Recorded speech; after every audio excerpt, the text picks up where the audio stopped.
You'd think by now we'd have the bob figured out. It's clean, it's classic, it flatters, right? But maybe you've had that moment too, sitting in that salon chair, asking for something simple, something fresh, and walking out looking sharper than expected. If that sounds familiar, welcome. You're in good company. These days, the bob comes with more choices than ever. Chin length, collarbone skimming, with or without layers, stacked, tucked, angled, airy, edgy, blunt. And somewhere in that pile of possibilities, a lot of us are ending up with hair that technically counts as a bob, but doesn't quite feel like us. Maybe it flattens your face. Maybe it hardens your expression. Maybe it looked great in the mirror at the salon, and then something shifted when you got home. That's the quiet problem with the bob. When it works, it lifts everything. Your features, your confidence, your presence. But when it's off, even just a little, it doesn't just fall flat. It makes you wonder what changed. And sometimes, the problem isn't what you see in the mirror. It's what you can't see, like the back of your head. We'll talk about that in just a moment. So let's talk about it. Not to talk you out of the cut, but to help you choose better, wiser, more you. This isn't about trends. It's about coming back to what suits your face, your movement, your moment. Over the years, I've seen so many women, even those with the best stylists, walk out with the wrong bob for them, not because it was a bad cut, but because it wasn't their cut. In the next few minutes, we'll walk through 5 common bob haircut mistakes women are still making in 2025, and more importantly, how to sidestep them. Because a bob can be timeless, but only when it feels like it belongs to you, not a trend. You see it everywhere. That chin-length, blunt bob. Straight, sleek, clean, it looks effortless on the model. Polished on your coworker. Even your neighbor came home with it last week, and somehow it suits her. So you walk in and say, I want that one. But here's the thing no one really says out loud.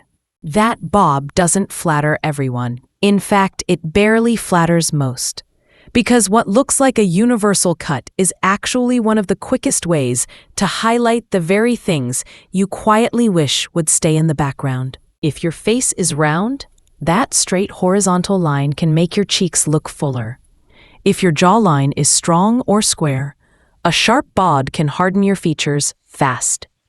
And if your neck is short, that jaw-length cut may visually shorten it more. It's not that the bob is bad. It's just that this version, the one everyone gets, was made to look great in photos, not necessarily on your actual face. Even many stylists admit, this bob is often chosen because it's easy to describe, not because it's right for you. What works better? A bob that actually listens to your structure. A little more length if your face is full, soft graduation at the ends instead of a hard line. Layers that lift, instead of cuts that close everything off. Sometimes, even just shifting the part or letting the front dip longer than the back can quietly transform everything. Because the goal isn't to look like her. It's to feel quietly, unmistakably like you. And if you think that's the biggest mistake, just wait. There's one that hides at the back and does more damage than you'd expect. What if the simplest haircut is the one that flattens you the most? You go in asking for something low maintenance. You want neat, clean, grown up. Something that says, I've moved on from layers, waves, round brushes, and root spray. So your stylist suggests it, a neat little bob, one length, easy to style, no fuss. You nod. It sounds like exactly what you've been craving. Then you wash it, dry it, look in the mirror. And suddenly, it's not simple. It's just flat. What was supposed to be sleek now feels limp.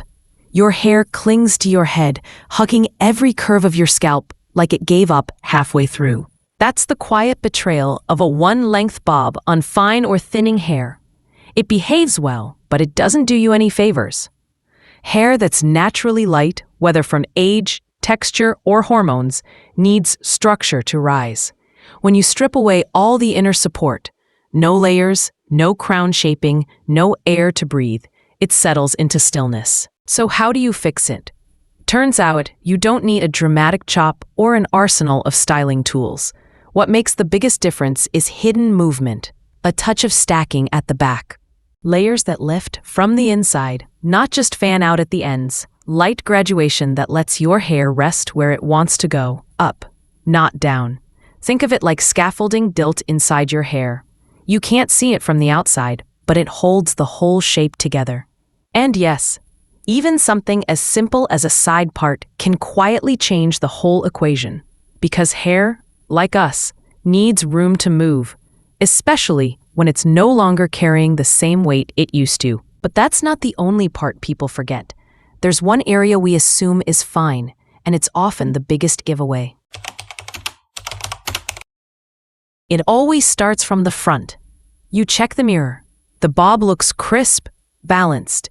Your cheekbones look lifted. Your jawline feels sharp. You smile. It's a yes. But then, you catch a glimpse of the back, maybe in a shop window, or as you're turning in the dressing room. And suddenly, something doesn't sit right. It's heavy, it's flat. It pulls downward like a curtain that was never hemmed properly. You didn't ask for a triangle, but that's what you got. This is one of the most common bob mistakes, and the one that sneaks up on you the easiest. We forget the back. We trust it'll just fall into place. But here's the real issue. The back of the bob isn't just extra hair. It's the part that quietly decides the cut's entire shape, its intention, its finish. When it's too long, too low, or cut without contour, it ends up doing two things. It drags the entire haircut down visually, and it fights the natural lift of your neckline. And once that back line is off, no amount of styling in the front can distract from it. It's like wearing a beautiful dress, with the back half still pinned with clips. From the front, you look ready, but one turn reveals the truth. So what should it feel like? A proper bob from behind should lift at the crown, then taper gently toward the nape. It should follow the shape of your neck, not compete with it. Even a few millimeters of stacked volume or curved graduation can shift everything. Your posture, your profile, your whole silhouette. It's not about making a statement. It's about keeping the quiet parts polished, especially the ones you don't always see, but others always do. But even when the shape is right, something else can still be off. And you'll feel it, not in the cut, but in the way your reflection moves. You can't always explain it, but you feel it. You do your hair, it looks fine.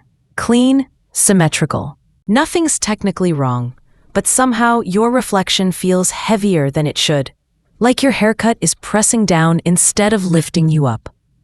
That's the quiet side effect of a bob with no movement. It doesn't bounce. It doesn't follow your jawline. It just hangs. Quietly, perfectly. And a little lifeless. It happens when everything is cut to one line. No graduation, no shaping, no lift. And while that might look sharp in a still photo, in motion, or in real life, it starts to feel closed, static, dull. Because movement isn't just a styling detail. It's what brings the haircut to life. In fact, the most flattering bobs, they rarely scream layers, but they always move like they've got them. Hair that flows slightly around the neck, that flicks at the ends or sways when you walk, adds softness to your profile, lightness to your silhouette. It draws the eye upward, not down. And no, you don't need dramatic layers to get that. Just a few thoughtful touches, a curve under the chin, a soft break at the ends. Even a gentle slope from back to front, nothing dramatic, just enough to tell the eye this woman moves through the world with ease. Because at this stage, style isn't about chasing youth. It's about reclaiming ease, clarity, and yes, a little energy. But even if your bob has shape and movement, it can still feel off. And that's where balance comes in, right at the front. You think you're skipping bangs, but you might be skipping balance. Some women skip bangs altogether. They don't want the maintenance, the awkward grow-out phase, the flashbacks to high school. Others go all in, bold, blunt, thick fringe that sits like a shelf across the forehead. Straight, Strong, clean. But both ends of that spectrum miss the point, because the fringe isn't just a personal preference. It's a quiet balancing act. The right one can soften sharp features, lift tired eyes, and break up long face lines. The wrong one, or none at all, can leave your bob feeling stiff, severe, or unfinished. Let's break it down. No fringe at all on a straight bob often exaggerates length and pulls the eye downward. A blunt fringe can flatten your expression, especially if your forehead is short or you wear glasses. A heavy side bang, without layering, can weigh down one side of your face and throw off symmetry. So what works better? Think softness. Think movement. Think about how your face flows. A soft parted fringe that opens up the face. A side-swept bang that echoes the angle of your cheekbones. Even a feathered fringe that's barely there, but just enough to say, this was intentional. Because this isn't about hiding behind hair. The right fringe doesn't cover, it carves. It lets your haircut frame your features, gently, thoughtfully, and with a sense of ease. And when everything lines up just right, shape, movement, balance, the difference isn't dramatic. It's quietly transformative. Most of us didn't land the perfect bob on the first try. Some of us didn't even get close. We walked out of salons with cuts that were too flat, too wide, too sharp, too young, or just not us. But now you've got a better map. You've seen how not every popular bob will suit your face. Simplicity can backfire when it steals volume. The back of the cut quietly shapes the whole experience. A little movement can make everything feel lighter. And the fringe? That's not a side note. It's part of the story. That doesn't mean you need to overthink every haircut. It just means you get to ask for more and know why you're asking. Because the right bob doesn't fight your face. It follows its rhythm, frames what's already strong, and lets you move through the world feeling like yourself again. Tell me below, have you ever had a bob that just didn't feel right? Was it the shape, the length, the way it sat at the back? Or maybe, finally, you found a cut that just clicked, one that made you feel seen, lifted, lighter. I'd truly love to hear. And if this video gave you something to think about, pass it along to a friend who's flirting with a new look but still unsure. Because once you understand your face, your hair, and the way you move through the world, the right cut doesn't feel trendy or tricky. It just feels like coming home to you. And next time, we'll talk about the 3 bob styles that quietly lift the face without a single styling trick. You might already be close. You just need a little nudge. Until then, take care of your hair. It's not just about style. It's about how you carry your presence.